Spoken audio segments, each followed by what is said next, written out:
আমার হাতে ২টা কাবাস কিসওয়া আছে। দুঃখিত, একটা কাবাস কিসওয়া, একটা কিসওয়াতুল কাবা। এখন আমি আপনাদেরকে দেখাবো কাবাস কিসওয়া আর কিসওয়াতুল কাবার মধ্যে পার্থক্যটা কি। আকাশ জমিনের পার্থক্য, একটা অরিজিনাল আর একটা নকল। এখন আপনি নিজেই বুঝতে পারবেন যে আসলে দুটার পার্থক্যটা কি। আসেন আপনাদেরকে একটু ঢেলে দেখাই আমি দুটার পার্থক্যটা।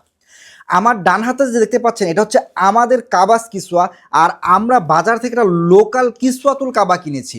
আমি যদি আমাদেরটা একটু দেখাই, বাইরের বাহ্যিক দিকটা একটু দেখাই, দেখেন এই যে আমাদের কিন্তু একটা লক সিস্টেম আছে এবং এটা যখন স্প্রে করে, এই যে দেখেন স্প্রে করছি আমরা, সুবহানাল্লাহ, এটাতে কিন্তু কোনো লক সিস্টেম নাই, কিন্তু আমরা যখন স্প্রে করছি দেখেন এই যে স্প্রেটা যে হলো, খুব বেশি একটা স্মেল কিন্তু আপনি পাবেন না, ঠিক আছে। এবং এর বাইরেও অনেকগুলা ব্যাপার আছে। আমাদেরটা কিন্তু সরাসরি যে তুরস্ক থেকে ইম্পোর্ট, এটা হলোগ্রাম আছে, এটার সব কিছু দেওয়া আছে, ম্যানুফ্যাকচারার, এটার আপনার ইম্পোর্ট কারা করেছে সব কিছু দেওয়া আছে। বাট এটাতে কিন্তু এমন কিছু আমি দেখতে পাচ্ছি না।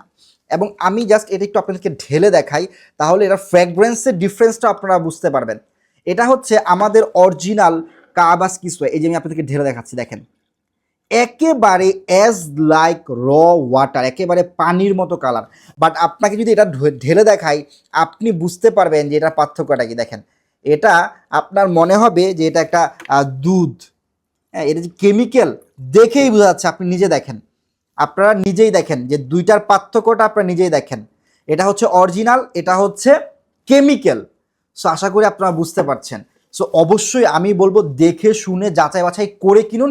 অথেন্টিক অরিজিনাল সরাসরি তুরস্ক থেকে ইম্পোর্টেড কাবাস কিসওয়া কিনুন।